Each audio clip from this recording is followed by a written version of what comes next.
안녕하세요. 이번에 여러분들이 그 스파르타 과제로 나왔던 레벨 3에 블로그 백엔드 서버 만들기 그 댓글 CRUD 기능 강의 그 설명을 할 이 최현웅이라고 합니다. 네.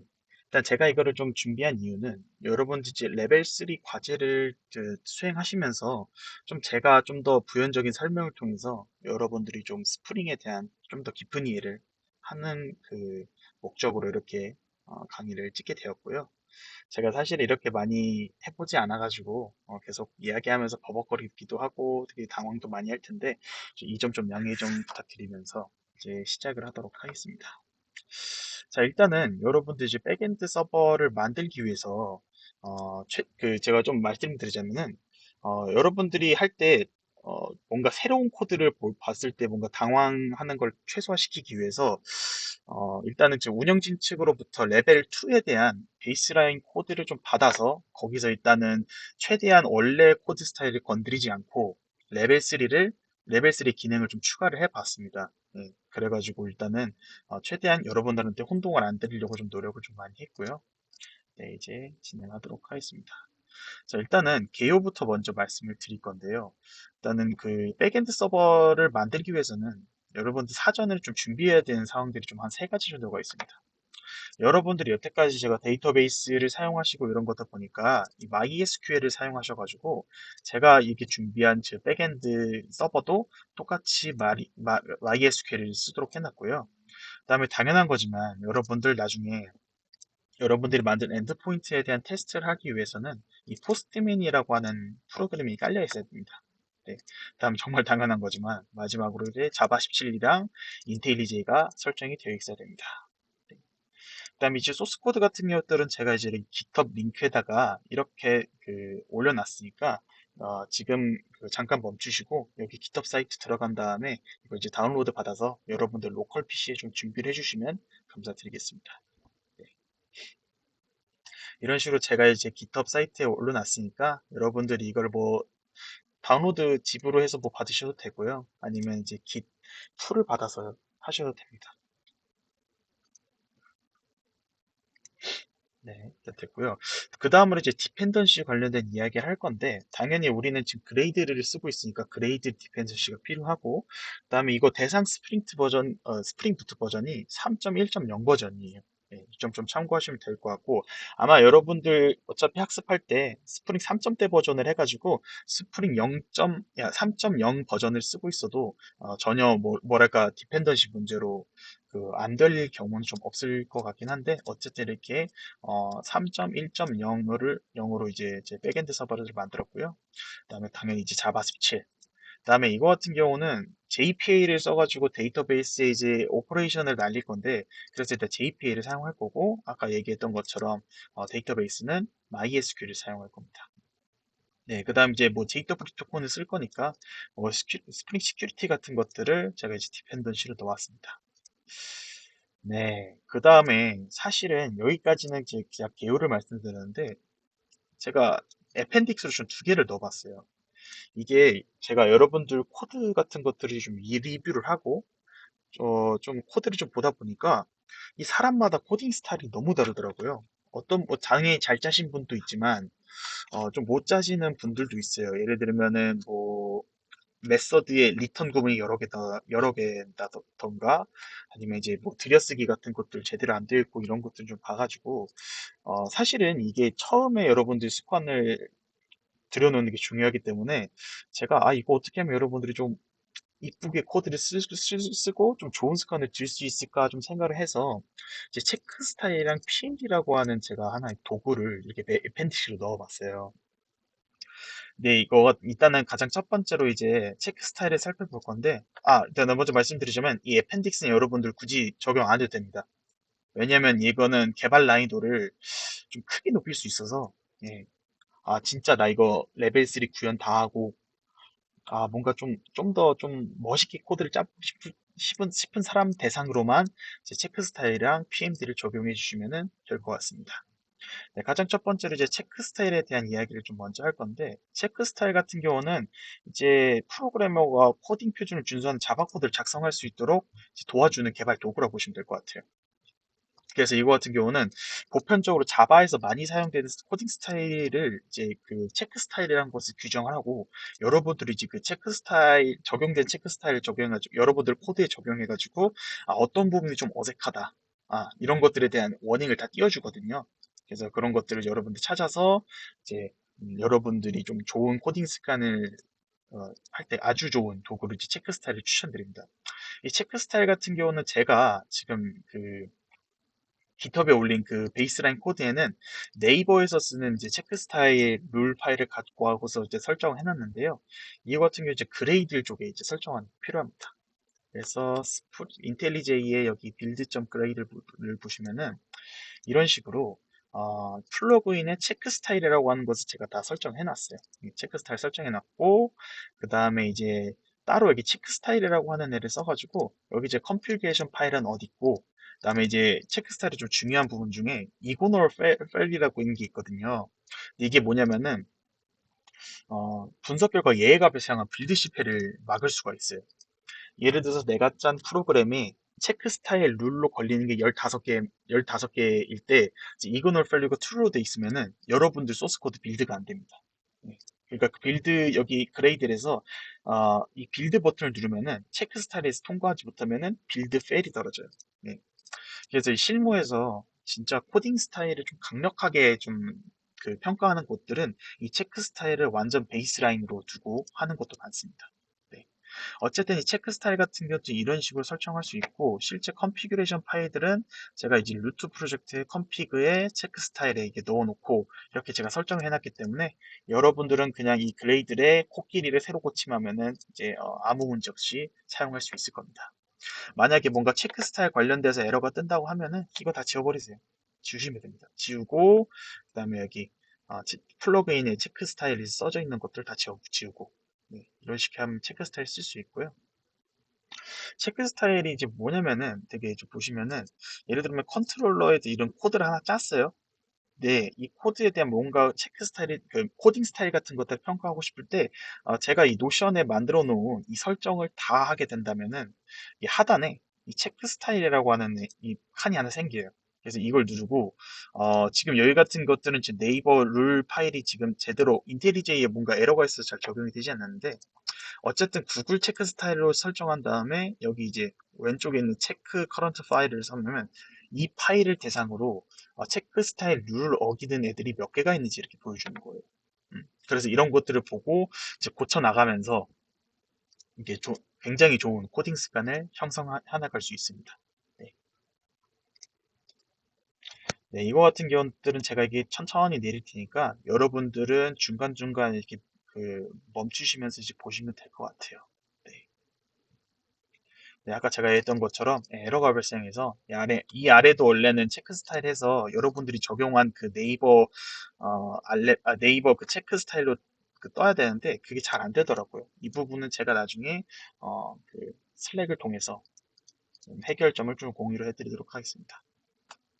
네, 이제 체크 스타일에 관련된 그 설명을 마쳤고, 그 다음에 이제 PMD라고 하는 애를 제가 좀 소개를 해드리려고 하는데, 솔직히 말해서 체크 스타일은 그냥 있으나 마나예요. 쓰면 좋기도 하고 그러긴 한데, 이 PMD는 진짜 전 필수라고 생각해요. 이거는 아직 여러분들이 그 개인 프로젝트 하는 거라서 별로 크게 상관이 없지만, 회사에서 코딩을 하게 되면은 이 코드 퀄리티라고 하는 게 굉장히 중요하거든요.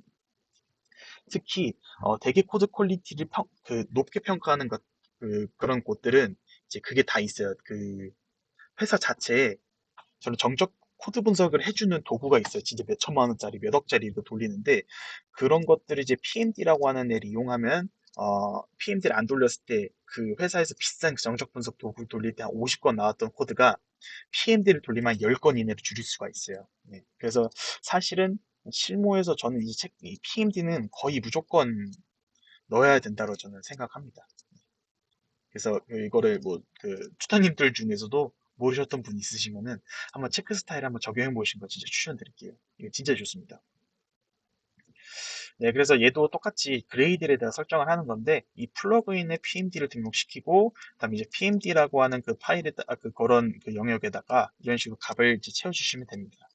네, 그래서 제가 또 여기도 베이스라인 코드에다가 설정해 놨는데 빌드.grade를 보시면은 상단에 이렇게 플러그인스의 아이디 PMD를 넣어주고, 그다음에 가장 밑에 이 PMD 섹션에다가 이런 식으로 조건을 넣어줬어요. 얘도 똑같이 체크 스타일처럼 PMD 룰을 통과하지 못하면은 이제 빌드 실패를 만들어 줄 수가 있어요. 네. 그래서 얘 같은 경우는 이제 맥스 펠이라고 하는 곳에다가 그 횟수를 정해주면은 얘가 5개 이상을 초과하면은 애초에 그냥 빌드에서 빌드 펠을 떨어뜨려 버립니다. 네. 그래서 얘네들이 좀 구체적으로 어떤 식으로 수행이 되냐면은, 자, 빌드를 한번 해볼게요. 클린하고 일단 빌드를 눌러볼게요.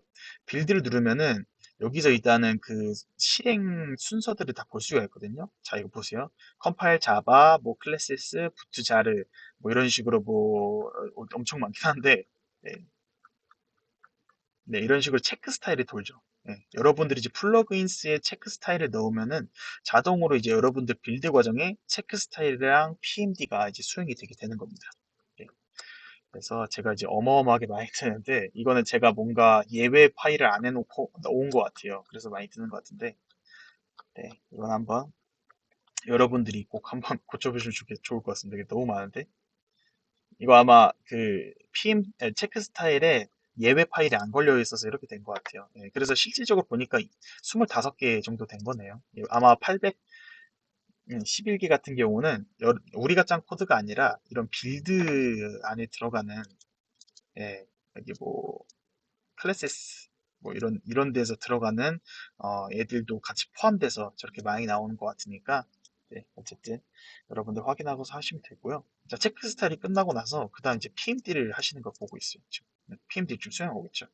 PMD도 똑같이 돌려보니까 뭐 9개의 룰이 위반되었다라고 뜨고, 예, 이거 PMD 테스트는 테스트 파일에 대해서 이제 PMD를 수행해 주는 겁니다. 그래서 PMD도 마찬가지로 이런 식으로 제가 노션에 했던 그런 설정 옵션들을 다 마치고 나서 하단에 이제 PMD ID라고 하는 게 보이는데, 여기서 똑같이 전체 프로젝트에 대해서 PMD를 수행해 줄 수가 있어요. 그러면 어떤 게 위반되는지 이런 것들이 다 나오고 있습니다.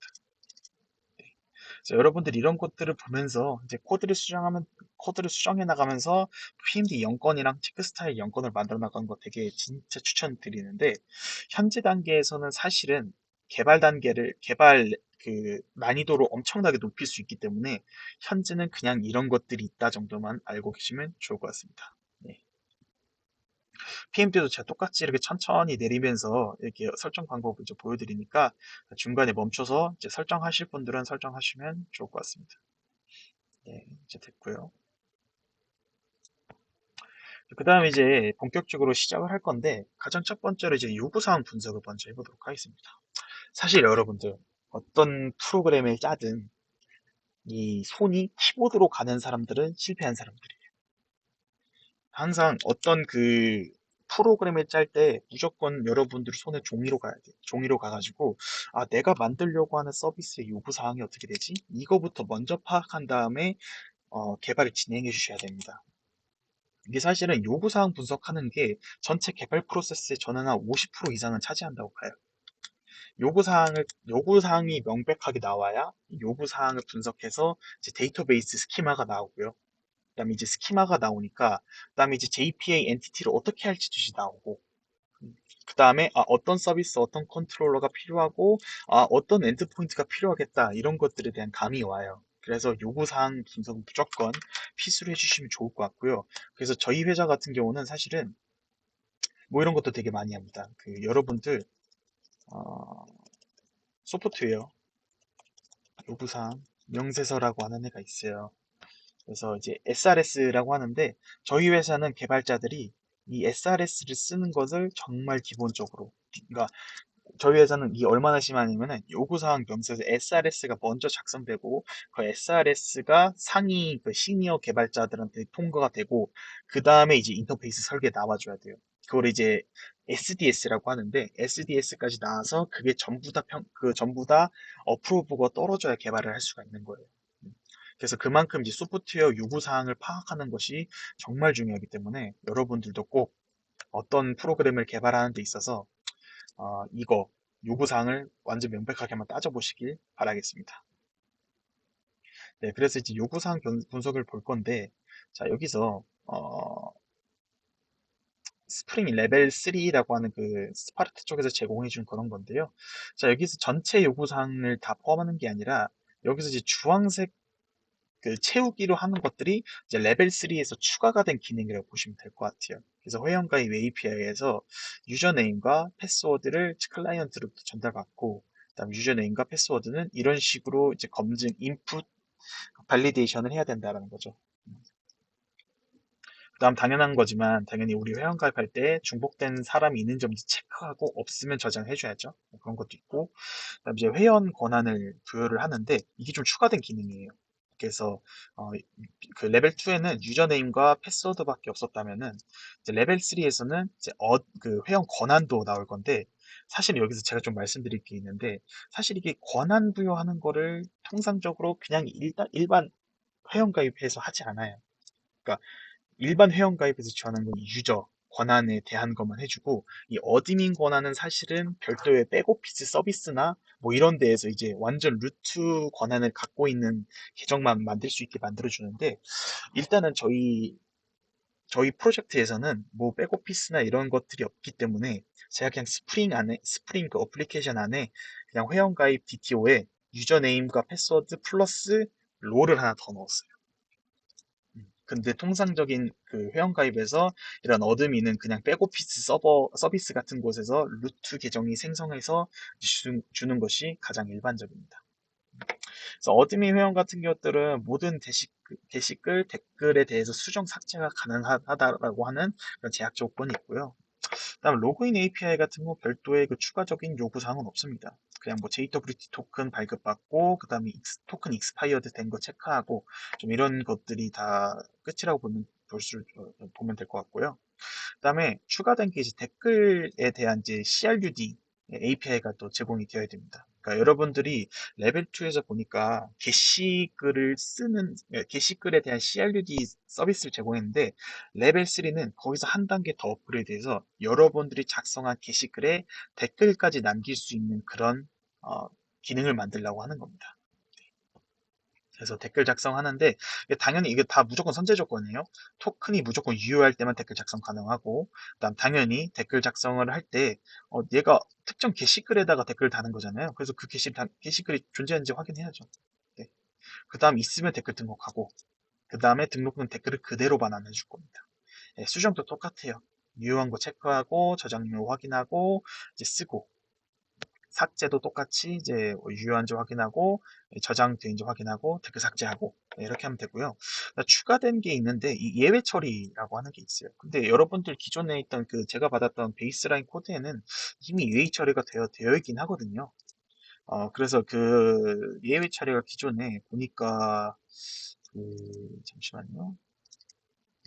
API 리절트라고 하는 DTO에 MSG랑 스테이터스 코드라고 하는 애가 이미 정의가 되어 있어요. 그래서 예외가 떴을 때는 스테이터스 코드의 기존에 성공했을 때 200을 담으면 되지만, 예외 처리할 때 이제 400을 담아서 이제 그 MSG 토큰이 유효하지 않다라는 메시지를 담아서 리턴하면 되는데, 사실 이 부분을 제가 되게 많이 바꿨어요. 이제 예외 처리, 그러니까 기본 통상적인 방법에는 제가 얘기했던 것처럼 API 리절트라고 하는 DTO에 MSG에는 뭐 토큰이 유효하지 않습니다라는 메시지 담고, 그다음에 스테이터스 코드에는 400을 한 다음에 400을 찍은 다음에 리턴 해주시면 돼요. 근데 그렇게 안 하고 저는 아예 예외를 발생시키게 해놨어요. 예, 그러니까 스로우로 예외를 던져버리는 거거든요. 그 부분은 제가 구현체를 좀 이따 같이 코드와 함께 설명해 드리도록 하겠습니다. 네. 예외 처리, 이 부분이 좀 여러분들이 이해하기 좀 어려울 수가 있어요. 예, 아예 예외 처리이기 때문에 이게, 어, 그 API 리절트에 MSG랑 스테이터스 코드 뭐 400 이렇게 담아서 리턴 해줘도 되는데, 그러면은 얘를 받아서 호출하는 입장에서는 예외 처리가 강제가 되지 않아요. 그냥 스테이터스 200으로 오든 400으로 오든 난 정상적으로 받아줘. 근데 애초에 백엔드에서 유효하지 않을 때 예외를 던져버리면은 이걸 받는 프론트엔드 입장에서도 무조건 예외 처리를 해줘야 돼. 네, 그래서 예외 처리를 강제할 수 있다라는 그런 장점에서 이런 식으로 이제 제가 그 API 리절트라고 하는 TTO를 사용하지 않고 별도의 아예 예외를 던져버린 로직을 만들었으니까 그거 한번 참고만 해주시면 좋을 것 같습니다. 네, 그 다음에 이제 그 우리 게시글에 대한 CRUD도 있는데 여기 좀 추가된 애들이 있거든요. 근데 제가 이거를 굳이 예, 그 게시글에 대한 CRUD 추가된 것들은 제가 하지 않았습니다.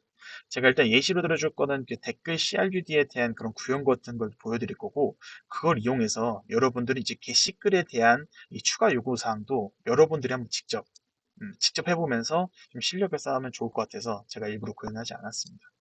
네.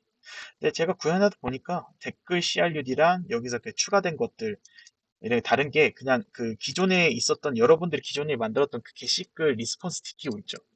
거기에 그냥 이 댓글에 대한 엔티티나 뭐 DTO 넣어주면 끝이에요. 예, 그렇기 때문에 제가 별도의 얘를 구현하지 않았습니다. 어쨌든 저 위에 있는 댓글 CID랑 그 중복 코드가 엄청나게 많을 것 같아서 따로 이제 하진 않았고 여러분들이 직접 수정하면서 해보시면 될 것 같습니다. 네, 어쨌든 이제 요구사항을 좀 이렇게 파악을 해봤는데요. 네, 어쨌든 요구사항을 좀 더 파악해보니까 다 그거죠. 토큰 검증하고, 그 다음에 CRUD 하기, 그러니까 뭐 업데이트나 크레이트 하기 전에 얘가 있는지 먼저 확인하고, 네. 그 다음에 게시글, 하나의 게시글 안에 댓글을 이제 여러 개 이제 쓸 수 있고, 뭐 이런 것들이잖아요. 그 다음에 또 중요했던 거는 관리자 권한이라고 하는 게 추가하게 됐고, 그 다음에 여기서, 어, 이게 뭐냐, 수정할 때 봐요. 해당 사용자가 작성한 게시글만 수정한다 나와 있었죠. 그러니까 어, 최연웅 1이라고 하는 사람이 쓴 게시글이나 댓글을 최연웅 2라고 하는 사람이 그거를 수정하거나 삭제할 수가 없다라는 거예요. 근데 여기서 예외 하나 더 있었죠. 우리 회원과인에서 애드민이라고 나왔는데 어드민은 모든 게시글의 댓글에 대한 수정과 삭제가 가능하죠. 그러니까 여러분들이 저런 예외 처리나 검사 로직을 할 때 조건이 딱 두 가지로 걸리는 거예요.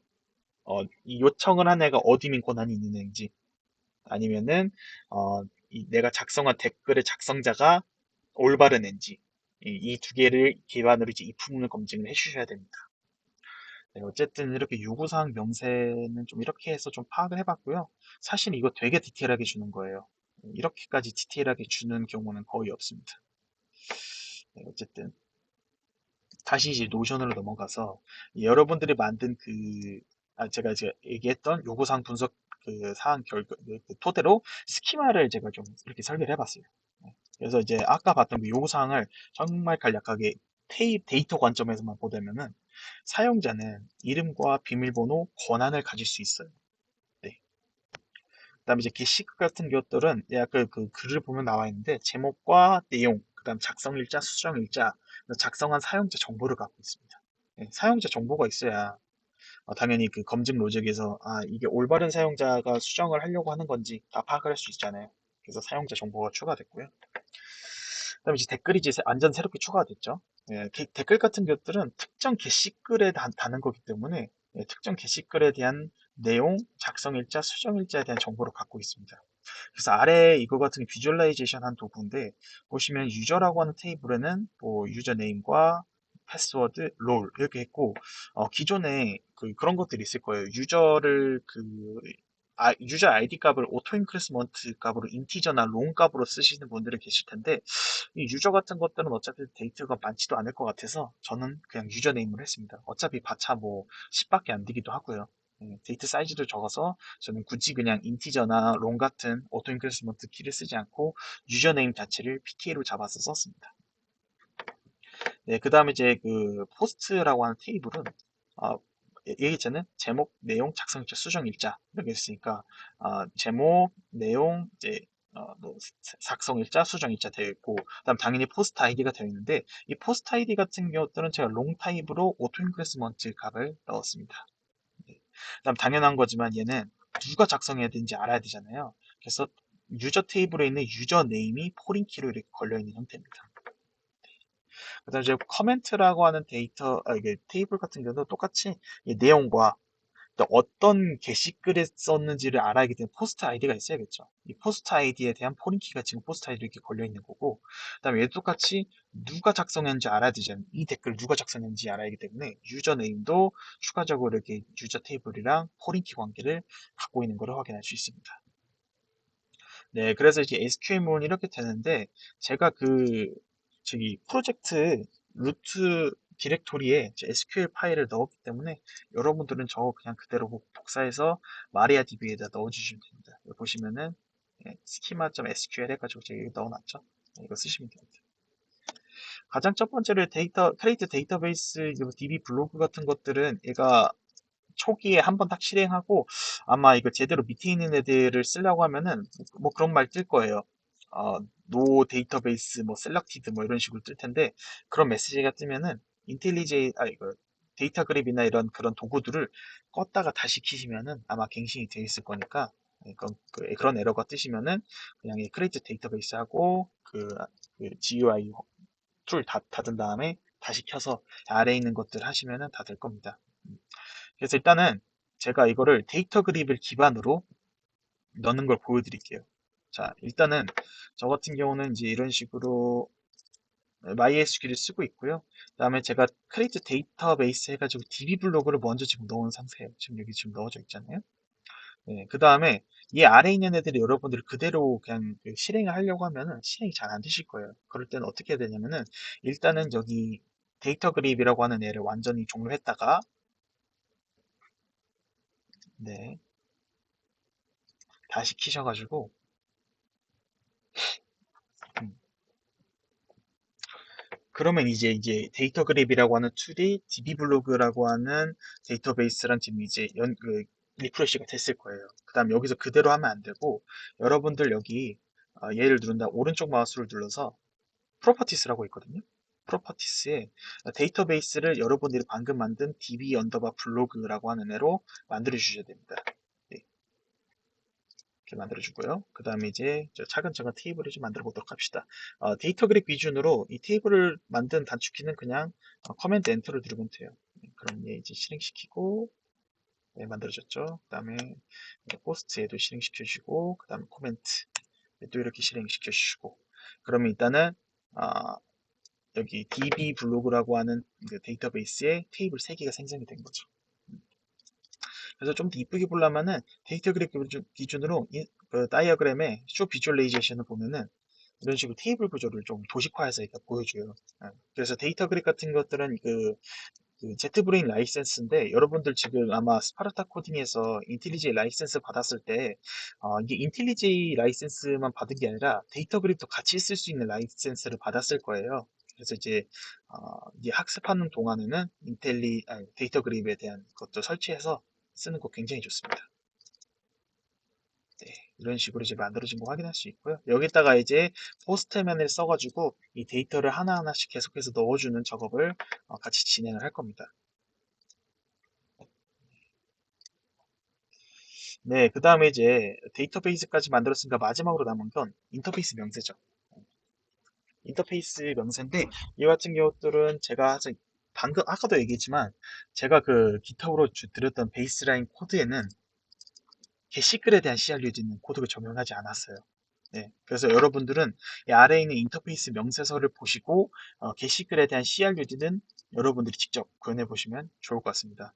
아마 구현하다가 제가 이거를 좀 신경 쓰지 않아가지고 게시글을 구현하다가 뭐 에러나 이런 것들이 뭐 여러 개 뜰 수가 있어요. 그런 경우는 여러분들이 한번 그 에러 뜨는 그 트레이스백들을 다 한번 분석을 해보면서 이제 디버그를 해보고 에러 수정해보고 이렇게 하시면 되고 그래도 정 안 된다 하시면은 저한테 문의 주시면은 제가 한번 같이 확인해 드리도록 하겠습니다. 이제 인터페이스 명세를 할 건데 사실 이거 회원가입 로그인 게시글 작성 이런 것들은 여러분들이 기존에 이용하던 인터페이스랑 똑같습니다. 네. 그래서 API 엔드포인트 같은 것들은 여러분들이 했던 거 그대로 사용했고요. 메서드들도 그대로 사용했습니다. 네. 다만 여기서 회원가입에서 좀 달라진 게 뭐 있냐면은 레벨스에 추가됐잖아요. 어드민 그 롤 권한을 넣는 방법이 되어 있는데 일단 저는 그냥 임시로 이렇게 넣겠습니다. 그러니까 여기 회원가입의 사인업이라고 하는 곳에 이제 제이슨으로 리퀘스트 바디에 롤의 어드민이 들어오면은 얘는 이제 어드민 권한을 갖는 HW 최 1위가 되는 거예요. 이렇게 만들어 줄 거고요. 그다음에 이제 똑같아요. 이거 로그인 하는 거는 로그인 포스트로 해서 로그인 하면은 이런 식으로 리스폰스 헤더에 JWT 토큰에 대한 그런 값들이 떨어지게 되어 있고요. 그다음에 게시글 작성 뭐 이런 것들은 제가 건든 거 없어요. 이건 여러분들이 한번 해보시면 될 것 같고요. 네, 그 다음에 이제 여기서 댓글, 작성, 수정, 삭제에 대한 인터페이스를 제가 만들었습니다. 예, 이거 같은 경우는 API 커멘트라고 하는 그런 엔드포인트로 이제 할 거고요. 그 다음에 포스트, 풋, 딜리트 같은 것들로 이제 구성이 되어 있습니다. 예, 잘 보시면은 이게 리퀘스트 헤더에 무조건 그 토큰이 유효한지 검증을 해야 하기 때문에 이런 식으로 JWT 토큰을 계속해서 쓰는 것을 확인할 수 있습니다. 네. 네, 그 다음에 일단은 여러분들 진행하기 앞서서 제가 좀 참고자를 좀 더 준비해 놨는데요. 옛날에 제가 그 스프링 MVC 관련돼서 정말 간략하게 준비해 놓은 게 있습니다. 정리해 놓은 게 있어가지고. 스프링 MVC 패턴에 대해서 좀 더 제가 말씀을 드리도록 할게요. 자, 일단은 여러분들 항상 그 MVC가 모델 뷰 컨트롤러라고 하는 거거든요. 근데 제가 그 소스 코드 같은 것들을 좀 보면은 컨트롤러의 비즈니스 로직을 담으신 분들이 너무 많아요. 컨트롤러의 역할 자체가 뭐냐면은 얘는 그냥 저 아까 봤던 API 엔드포인트로 온 요청을 받아주는 역할이 끝이에요. 네. 그래서 보시면 이렇게 나와있죠? HTTP 요청을 받아서 파라미터를 검증하고 비즈니스 로직을 실행하는 부분이라고 나와 있는데 사실은 컨트롤러에서 비즈니스 로직을 수행하지 않고 별도의 서비스를 하나 더 두어요. 그 서비스에서 비즈니스 로직을 이제 수행해서 이제 값을 담아서 컨트롤러에 리턴을 해줍니다. 그래서 정말 바람직한 그 컨트롤러 코드는 그냥 서비스를 호출해주고 끝나는 게 가장 바람직한 그런 컨트롤러라고 보시면 될 것 같아요. 이 컨트롤러는 여러분들 그 컨트롤러 어노테이션에 해당하는 애를 지정하면은 이제 컨트롤러라고 하는 애가 담기게 되어 있고요. 이 모델 같은 것들은 이제 요청에 대한 응답 데이터인데 실제로 여기서 사용하는 거는 DTO 기치를 쓸 거예요. DTO. DTO가 데이터 트랜스퍼 오브젝트라고 하는 건데 이게 여러분들 실제 엔티티는 여러분들 엔티티랑 DTO를 헷갈리면 안 돼요. 엔티티는 데이터베이스에 있는 것들을 객체로 변환하기 위한 그런 그 엔티티 그 클래스 정보를 담고 있는 거고요.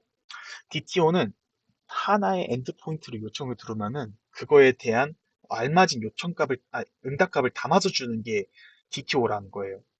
그러니까 이게 엔티티는 하나가 되는 거고 엔티티는 무조건 하나죠. 왜냐하면 엔티티는 그대로 데이터베이스랑 매핑이 되는 애기 때문에 무조건 엔티티는 하나여야 되는데 이 엔티티에 해당하는 그 뭐냐 원하는 요청들이 많을 수 있잖아요. 예를 들면 어떤 애는 엔티티에 대한 등록만 원하고 어떤 애는 엔티티에 대한 목록을 원하고 어떤 애는 이 엔티티에 대해서 뭔가 이렇게 그 엔티티 그 다른 엔티티랑 좀 엮어가지고 뭔가 이렇게 조합해서 보여주고 싶은 그런 기능들도 여러 개 있잖아요. 그래서 그 기능 하나마다 DTO가 따로 나와줘야 됩니다.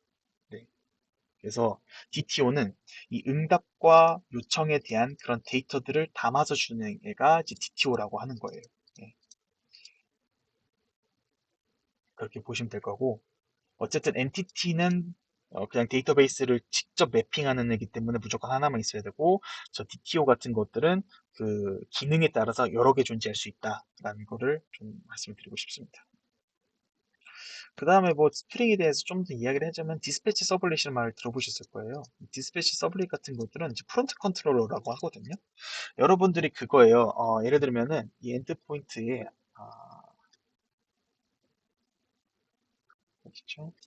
커멘트 컨트롤러에 보시면 여러분들이 포스트 매핑한 다음 API 커멘트라고 이렇게 엔드포인트를 연결을 하잖아요. 근데 실질적으로 여러분들이 HTTP 요청이 오면은 지금 얘 커멘트 컨트롤러의 API 커맨드 얘를 호출하는 해주는 애가 이게 바로 디스패치 서브릿이 되는 거예요. 네, 잠시만요. 디스패치 서블릿이 먼저 요청을 받아가지고 이거 해당하는 컨트롤러가 누구지? 이렇게 지정해서 보내주는 역할을 해줍니다. 그래서 이 디스패치 서블릿이라고 하는 애가 상당히 좀 중요한 개념이니까 알고 계시면 좋을 것 같아요. 네, 그 다음에 좀 한 가지 좀 얘기를 하고 싶은 게 디스패치 서블릿이 사실은 컨트롤러로 이제 저 API 커멘트라고 하는 포스트 요청으로 이제 데이터가 왔다라는 것들을 보내기 전에 사실 인터셉터라고 하는 애가 하나 더 있거든요. 근데 아직은 여러분들 그 코드 보니까 인터셉터에 대한 이야기는 나오지 않은 것 같아요.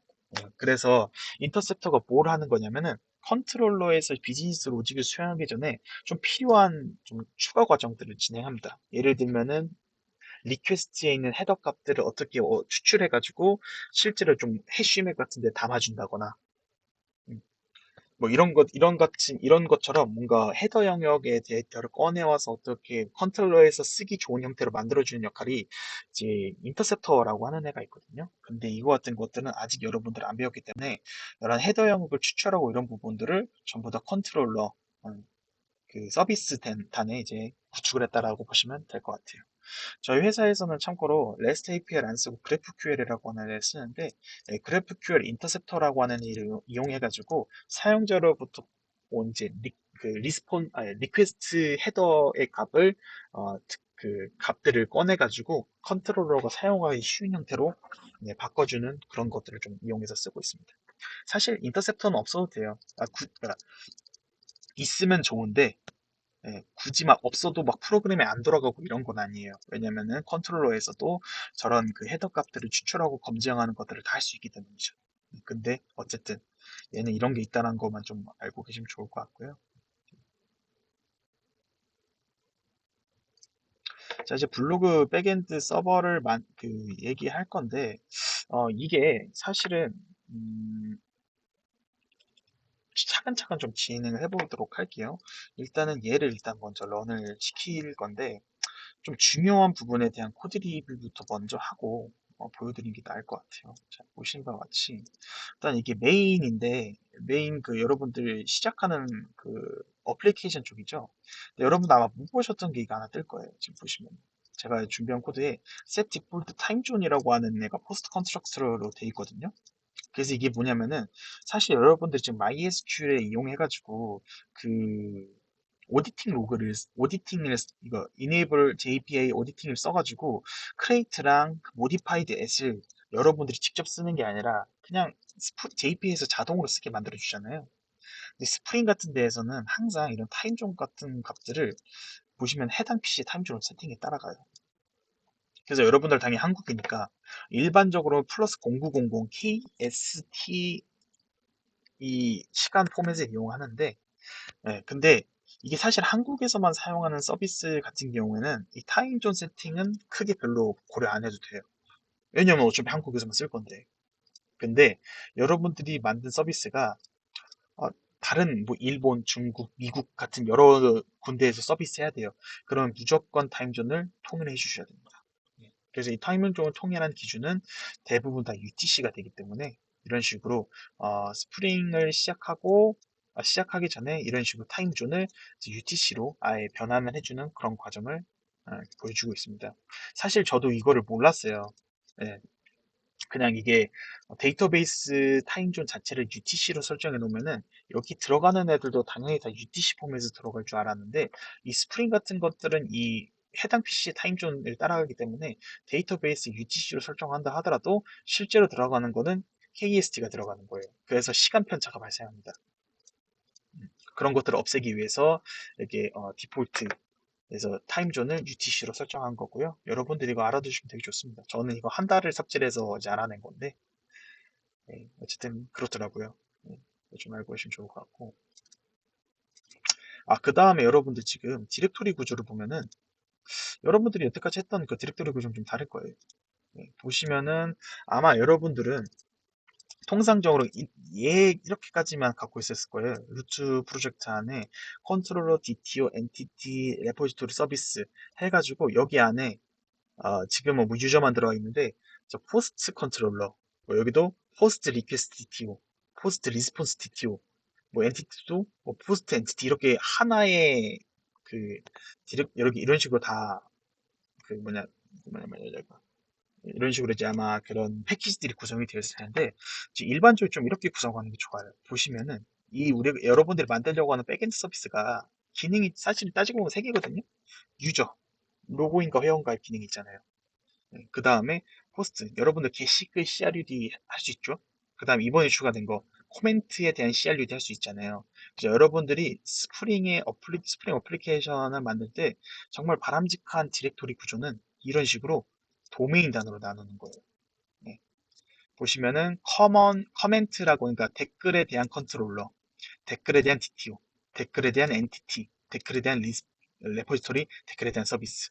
명확하잖아요. 여러분들이 나중에 이 스프링의 그런 그 사이즈가 커지게 되면은 이런 것들이 나중에 파일이 되게 많아지면 확인하기가 되게 어려울 수가 있어요. 그럴 때 이런 식으로 애초에 이 패키지를 도메인 단위로 이렇게 분리해 놨다면은 정말 빠르게 쉽게 찾아갈 수가 있습니다. 그 다음에 이거를 코드 리뷰 해주시는 상대방들도 굉장히 편안하게 바라볼 수가 있습니다. 그래서 일단 여기 커먼이라고 하는 애도 추가되는데, 커먼은 뭐냐면은 이게 저 엔티티 저런 식으로 저 패키지 단위로 밀어넣기 좀 애매한 애들 있죠. 그리고 공용으로 사용하는 애들 같은 경우는 저는 일반적으로 커먼이라고 하는 패키지에다가 모아서 관리를 하는 편입니다. 그래서 뭐 여기 같은 것들 많아요. 뭐 보시면 이거 타임 스탬프 D, 이거 여러분들 그 오디팅 로그 걸었던 건데, 그거 같은 것들은 지금 뭐 커멘트 포스트 이 두 군데에서 사용하기 때문에 이게 커먼이라고 하는 것의 영역에 뺐고요. 그다음에 JWT util이라 해가지고 여러분들이 그 스프링 시큐리티를 떠가지고 이 JWT를 핸들링하는 부분들을 이 JWT util이라고 하는 클래스를 따로 빼가지고 얘도 이제 커먼 영역에다가 이렇게 넣었습니다. 네, 이게 됐고요. 그 다음에 이제 이게 지금 여기서부터 말씀을 드려야 될까 모르겠는데, 저 같은 경우는 아까 제가 얘기했던 것처럼 제가 아까 보여드렸었죠. 어디 있어? API 리절트. 이거 같은 경우는 말 그대로 여러분들 그 API 결과를 담는 그런 DTO인데, MSG는 실제 그런 값들을 넣어주고 있고 스테이터스 코드 200 이런 코드를 넣어주고 있을 거예요. 그래서 사실 여러분들 예외 처리하실 때 이 API 리절트라고 하는 DTO를 그대로 이용하셔도 돼요. 근데 저 같은 경우는 아예 그냥 예외를 발생시키기 위해서 이 에러 코드라고 하는 애를 따로 정의를 시켰거든요. 그래서 이 에러 코드라고 하는 이 항해 블로그 에러 코드라고 하는 이넘 값들은 이런 식으로 제가 값들을 넣어놨어요. 뭐 에러 코드 400에 에러 메시지는 뭐 이런 식으로 뭐 유효하지 않다, 작성자만 수정할 수 있다 이런 식으로 다 규정해 놓고 이넘을 규정해 놓고 제가 이제 여긴 되게 어려운 건데 이건 모르셔도 됩니다. 앱 세션에서 향해 블로그 앱 세션이라고 하는 애를 제가 커스텀 앱 세션을 또 따로 만들었어요. 예, 보시면 항해 블로그 앱 세션이 나와 있는데, 이게 보시면 익스텐즈에서 런타임 앱 세션이 되어 있죠. 이게 왜 런타임 앱 세션이냐면은 여러분들 실제 운영 중에 이 프로그램 코드를 돌리면서 발생하는 앱 세션들의 상위 그 부모 클래스는 대부분 90% 이상 런타임 앱 세션에 걸리거든요. 그래서 런타임 앱 세션 인스턴스를 받으면은 어쨌든 실행 중에 발생한 앱 세션이라는 걸 바로 확인할 수 있기 때문에 런타임 앱 세션을 이제 상속받아서 내가 여기다가 커스텀한 것들을 구현한 겁니다. 그래서 아까 봤던 여기서 멤버 변수로는 이제 항해 블로그 에러 코드 아까 봤던 이거 있죠. 이거를 이제 멤버 변수로 갖고 있고 얘를 이제 생성자에 저 항해 블로그 에러 코드랑 트로워블 커스해서 넣어주게 되는데 이거 몰라도 됩니다. 이 구조 몰라도 되고 여러분들이 이제 API 리절트에다가 그냥 400 코드 담아서 리턴 해줘도 되는데 저 같은 경우는 좀 더 멋있게 예외 처리하는 방법들을 여러분들한테 알려주고 싶어가지고 이런 식으로 저는 블로그 앱 세션이라고 하는 커스텀 앱 세션을 만들어서 할 겁니다. 하고 있습니다. 그리고 제가 아직 이걸 제대로 쓰려고 하면은 여기보다 훨씬 더 많이 해야 되는데 일단은 어쨌든 그 요구사항 보니까 그냥 리스폰스 에러 코드는 무조건 다 400으로 통일되더라고요. 예, 그래서 여기 리스폰스 스테이터스라고 하는 어노테이션 넣어가지고 여기 항해 블로그 앱 세션에 찍히는 저런 그 리스폰스 코드들은 무조건 400으로 제가 고정을 시켜 놓은 겁니다. 원래 이거 400이냐 404냐 뭐 429냐 500이냐 이런 것들을 하려면은 이거보다 훨씬 더 복잡하게 들어가야 되는데 그런 것보다는 좀 빠르게 하기 위해서 그러니까 여러분들한테 혼동을 줄이기 위해서 이런 식으로 그냥 간단하게 엑스프레션을 만들어 놨습니다. 앱 세션 쓰는 거는 제가 좀 이따 코드에서 보여드리도록 할게요. 네, 이제 다 됐고요. 그 다음에 여러분들 이 레스트 컨트롤러라고 하는 어노테이션에 대해서 좀 이해할 필요가 있는데 여러분들 레스트 API 했을 때 레스트 컨트롤러를 안 쓰면은 그리고 서버에서 로직은 잘 들어가는데 클라이언트 입장에서는 갑자기 404 에러가 떨어져요. 배드 리퀘스트가 뜨는데 그 이유 자체가 레스트 컨트롤러라고 하는 어노테이션 안에 여러분들이 쓰는 리스폰스 값을 다시 프론트엔드로 보내주는 그 로직이 들어가 있어서 그러는 거예요. 그래서 이 레스트 컨트롤러라고 하는 애를 여러분들 항상 이 어노테이션이 들어가 있으면은 얘를 한번 눌러봐요. 실제 구현체가 어떻게 되는지 보는 거예요. 이거를 맥북 기준으로 커맨드 저 클릭하면 들어갈 수 있거든요. 자, 레스트 컨트롤러라고 하는 인터페이스는 잘 보세요. 컨트롤러라고 하는 어노테이션을 지금 상속받고 있죠. 네. 그래서 이 REST 컨트롤러는 이 원래 스프링에서 제공하던 그 컨트롤러의 기능 플러스 REST API를 받을 수 있게끔 리스폰스 바디라고 하는 이 어노테이션 하나 들어가져 있습니다. 그래서 실제로 프론트엔드한테 응답을 줄 때 이 리스폰스 바디에 값을 담아서 보내는 작업 필요하기 때문에 여러분들은 항상 REST API를 쓰실 때는 REST 컨트롤러라고 하는 애를 쓰셔야 됩니다. 근데 사실 이게 REST 컨트롤러는 REST API만 쓸 수 있는 건 아니고 GRPC입니다. GraphQL이나 이런 데에서도 제대로 이제 데이터를 프론트엔드한테 전달을 하려면은 저거 어노테이션이 있어야 돼요. 참고하시면 좋을 것 같고요. 자, 일단은 이제 시작을 해볼 건데 지금 데이터베이스에 아무것도 데이터가 없는 입장이잖아요. 그래서 일단은 데이터를 먼저 넣고 설명을 해드리도록 하겠습니다. 자, 여기서 아까 그 봤던 API 인터페이스 여기 한번 볼게요. 회원가입 해가지고 일단 먼저 회원가입을 먼저 해야겠죠. 그래서 이제 회원가입 먼저 할 건데 포스트맨에 지금 여러분들이 이런 식으로 답을 넣어줄 거예요. 근데 자, 포스트맨에서 이런 질문 하신 분들이 있더라고요. 이 로컬호스트 8080 대체 무슨 의미냐라고 하신 분들이 있는데 이거는 스프링부트가 띄운 톰캣 웹서버의 주소예요. 예. 어디 나와 있냐면 여러분들 스프링부트를 런을 하잖아요. 그 에러로 여기 한번 그 치킨 로그를 한번 보세요. 보시면은 여기 나와 있죠. 인베디드 톰캣 웹서버가 뭔가 톰캣이 이 포트로 초기화됐다라고 뜨잖아요. 그래서 사실은 여러분들이 로컬호스트 8080을 찍으면은 여러분들 스프링부트에 내장된 톰캣이 호출이 되는 거예요. 그래서 어쨌든 이 톰캣에다가 API 저런 요청을 보내야 톰캣에서 그걸 받아서 비즈니스 로직을 처리하기 때문에 여러분들은 로컬호스트 8080으로 요청을 보내야 된다는 겁니다.